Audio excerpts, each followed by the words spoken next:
Mom, I know you probably saw the pictures. I stared at that text message until the words blurred together. No apology. No panic. Just acknowledgement. Like I'd stumbled onto something mildly inconvenient, instead of discovering my daughter had thrown an entire baby shower and deliberately hidden it from me. Behind me on the kitchen table sat a half-finished baby sweater I'd been knitting for weeks. Pink sleeves. Soft yarn I couldn't really afford. I'd imagined surprising Vanessa with it after the shower I assumed would eventually happen. Turns out the shower already happened. I just wasn't invited. The first sign that something was wrong wasn't the missing invitation. It was the silence. That strange, calculated silence that had slowly wrapped itself around Gloria Bennett's life over the past few months, sealing her out of her daughter's world one quiet piece at a time. At first, Gloria tried not to notice. Daily calls stopped being daily. Weekend visits turned into cancellations. Vanessa's warm voice became distracted politeness. Every conversation felt rushed, like Gloria was interrupting something more important simply by existing. Still, she kept loving her daughter the only way she knew how, quietly, faithfully, without demanding anything in return. So on that cold Thursday evening, Gloria sat alone in her apartment knitting tiny pink sleeves, imagining pastel balloons and silly baby games, and herself sitting proudly in the corner, watching her little girl prepare to become a mother. Then her phone buzzed. She glanced down expecting a pharmacy reminder. Instead, she saw a Facebook photo posted 12 minutes earlier. The second Gloria opened it, her entire body went cold. There was Vanessa, smiling brightly beneath a giant floral sign reading, "Baby Harper is almost here." Pink and gold decorations filled an elegant event hall. Guests surrounded her laughing. Champagne glasses raised, wrapped gifts piled across banquet tables. Custom cake, professional photography, flower arches, matching dresses, dozens of smiling faces. Gloria recognized Ethan's mother immediately. Co-workers, cousins, neighbors, Vanessa's college roommate from Atlanta. Everyone was there. Everyone except her. Before we go further, let us know in the comments where you're watching from. We'd love to hear from you. And don't forget to subscribe so you never miss our upcoming stories. At first, Gloria genuinely thought there had to be some mistake. Maybe this was an old photo. Maybe it was planned suddenly. Maybe Vanessa meant to tell her. But as she scrolled through image after image, reality settled into her bones with humiliating clarity. This wasn't forgotten. It was hidden. Deliberately. Carefully. Intentionally. Gloria zoomed into one photo showing Vanessa laughing while opening gifts. Another showed Ethan kissing her forehead while guests clapped. Then she saw a comment beneath the post that made her stop breathing. Someone had written, "This was such a beautiful shower. Your mom must be so proud." Vanessa had liked the comment. That tiny heart beneath the sentence shattered something inside Gloria more than the exclusion itself, because it meant Vanessa had allowed people to believe her mother was included, present, loved, wanted. Gloria slowly lowered the phone onto the kitchen table as tears blurred her vision. The apartment suddenly felt painfully quiet. The ticking wall clock sounded louder. The hum of the refrigerator became unbearable. And for the first time in years, Gloria felt truly old. Gloria had been 23 when Vanessa was born during a thunderstorm 38 years earlier. Vanessa's father disappeared before the pregnancy reached 7 months, packed his things while Gloria was at work, and vanished with another woman without leaving a goodbye note. So Gloria kept going alone. During the day, she worked at a nursing home changing sheets and comforting elderly strangers. At night, she cleaned office buildings downtown with Vanessa asleep in a stroller beside her because childcare cost more than she earned. There were nights she skipped meals pretending she wasn't hungry so Vanessa could eat. Christmases where she wrapped dollar store toys with enough love to disguise how little she could afford. Yet somehow Vanessa grew up believing she was loved beyond measure. And she was. As a little girl, Vanessa used to wait by the apartment window every evening just to watch Gloria walk home from work. The moment she spotted her mother crossing the parking lot, she'd sprint to the door yelling, "Mommy's home," before launching herself into Gloria's exhausted arms. Those moments kept Gloria alive during her hardest years. Vanessa used to bring her handmade Mother's Day cards covered in glitter and crooked hearts. At school plays, she'd search the audience until she found Gloria smiling proudly from the back row in wrinkled scrubs. On quiet nights, she'd fall asleep on her chest whispering, "When I grow up, I'm gonna take care of you forever. Gloria believed her. Not because she expected repayment, but because love felt permanent back then. Unshakable. Real. Everything began changing after Vanessa married Ethan Harper. Ethan came from one of those families where appearances mattered almost as much as money. His parents lived in a massive suburban home with marble floors, wine cellars, and framed family portraits that looked like magazine advertisements. The first time Gloria met Ethan's mother Diane at a holiday dinner, she knew immediately she didn't belong. Diane smiled warmly while setting the table with crystal glasses Gloria was terrified to touch. Gloria, you must try the duck. It's from this wonderful butcher in the city. Gloria nodded politely, unsure what to say. Vanessa tells me you work in healthcare? Diane continued, her tone perfectly pleasant. I work at a nursing home, Gloria answered carefully. Oh, how noble. Diane's smile never wavered. I could never do that kind of work. It takes such a particular kind of strength. The word particular hung in the air like smoke. Later that evening, Diane mentioned casually to the table.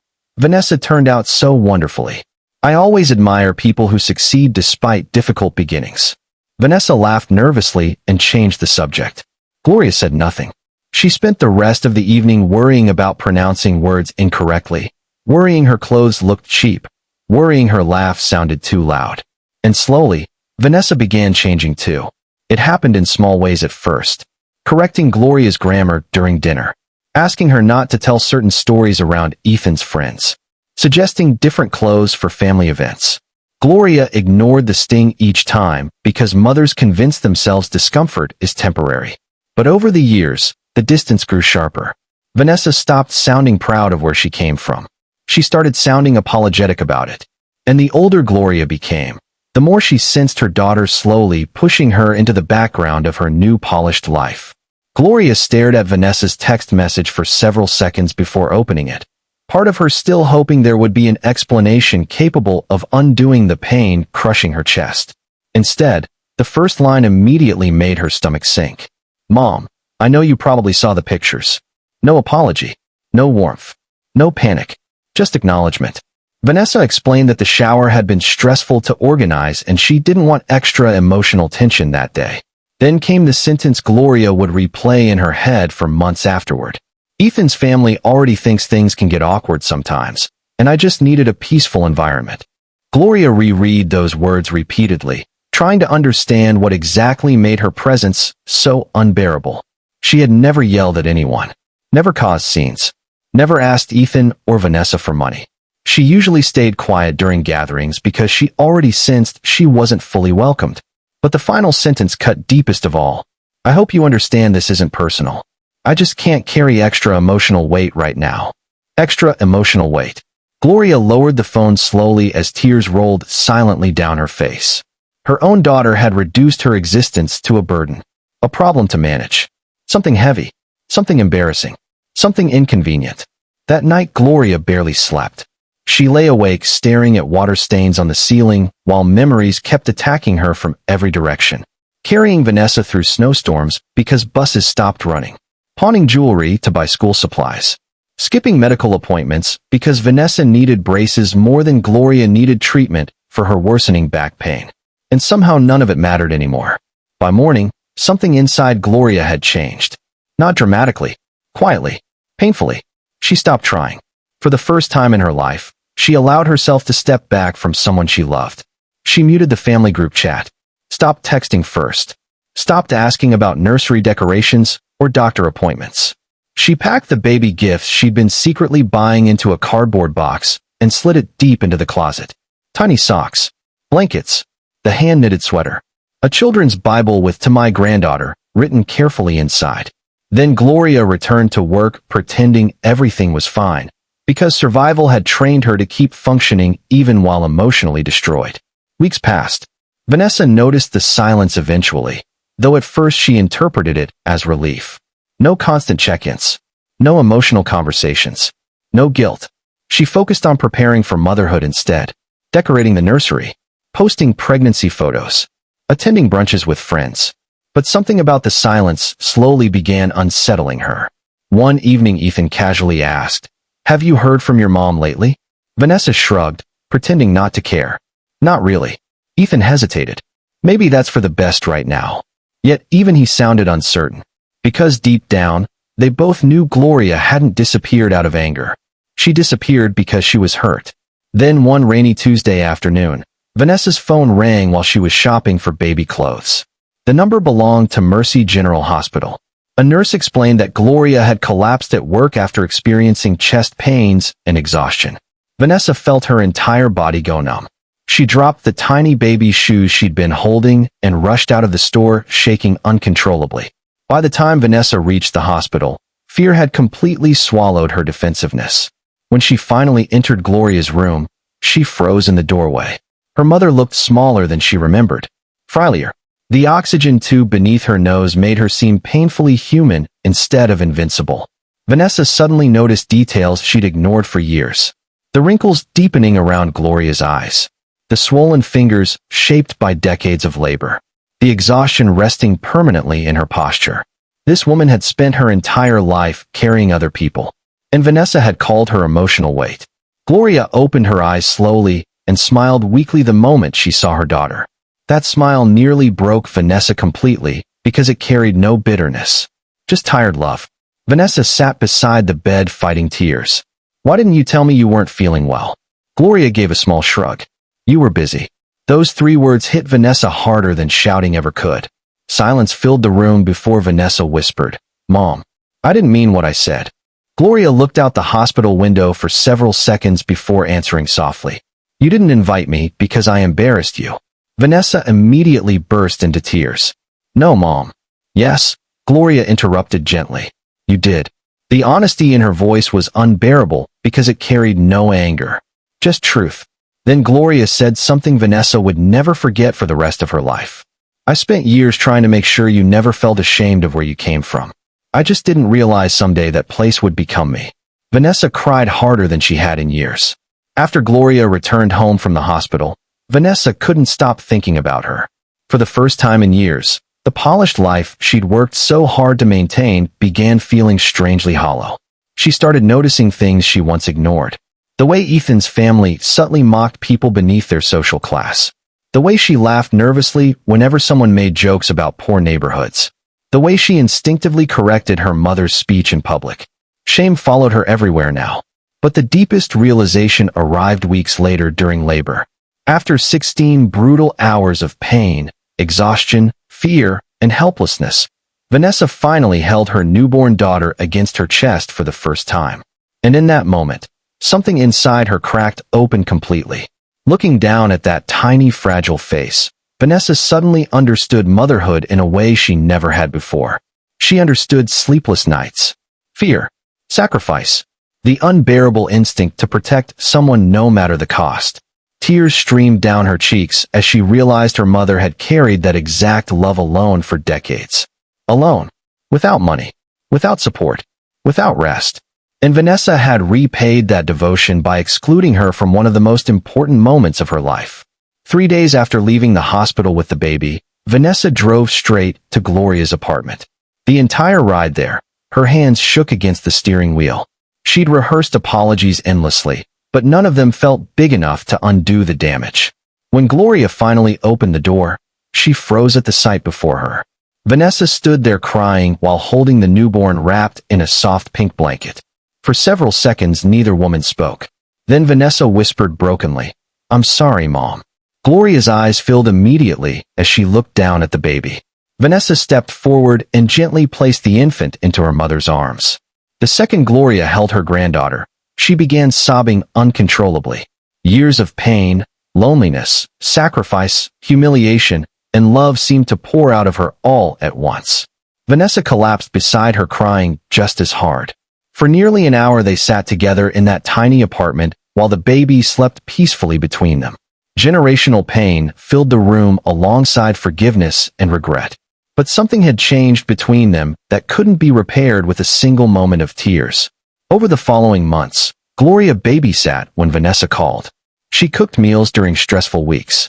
She sat beside her daughter during postpartum breakdowns. But she never stayed longer than necessary. Vanessa noticed it immediately. The warmth had dimmed. Gloria was present, but distant. Loving, but guarded. She no longer called just to talk. She no longer asked how Vanessa was feeling. She showed up when needed, then quietly left. It was the polite, careful love you give to people who've proven they can hurt you. One afternoon, Vanessa tried addressing it directly. "Mom, I know I messed up, but I'm trying. Can't we just move forward?" Gloria looked at her for a long moment before answering softly. "We are moving forward, sweetheart. This is what it looks like now." Vanessa's throat tightened. "What does that mean?" Gloria's expression remained gentle, but her words cut clean. "It means I love you. I love Harper, but I don't trust you the way I used to, and I don't know if that ever comes back." The honesty landed like a weight in Vanessa's chest. "So that's it," Vanessa whispered. "You're just going to keep me at arm's length forever?" Gloria reached over and squeezed her daughter's hand briefly before letting go. "I'm protecting myself," she said quietly. "The same way you protected yourself when you decided I was too embarrassing to invite." Vanessa opened her mouth to argue, but no words came. Because deep down, she knew her mother was right. Years later, when Harper turned 7, she asked innocently one afternoon, "Grandma, why don't you ever stay for dinner anymore?" Gloria smiled softly while packing her things. "Because Grandma likes her own space, sweetheart." Harper frowned. "But Mommy always looks sad when you leave." Gloria glanced across the room where Vanessa stood washing dishes, her back turned but her shoulders tense. "Sometimes," Gloria said gently, kissing Harper's forehead, "people hurt each other in ways that don't heal all the way. But that doesn't mean they stop loving." Harper didn't fully understand, but she nodded anyway. As Gloria walked toward the door, Vanessa finally turned around. Their eyes met briefly across the kitchen. "Thanks for coming, Mom," Vanessa said quietly. Gloria nodded. "Anytime you need me." But they both knew what she didn't say. "Anytime you need me. Not anytime you want me." The door closed softly behind her. Vanessa stood alone in the kitchen staring at the space her mother had just occupied, tears silently streaming down her face. On the mantel behind her sat a framed photo from Harper's baby shower. The one Vanessa had thrown a year after the first. The one where Gloria stood smiling politely in the back corner, present but not quite part of the celebration. The picture had been there for 6 years. And every single day, it reminded Vanessa of the price you pay when you teach someone who loves you that their love isn't worth protecting. If this story affected you, let us know in the comments. And if you've ever realized too late what unconditional love actually costs someone, don't forget to like, subscribe, and share this with someone who needs to hear it. Thanks for listening.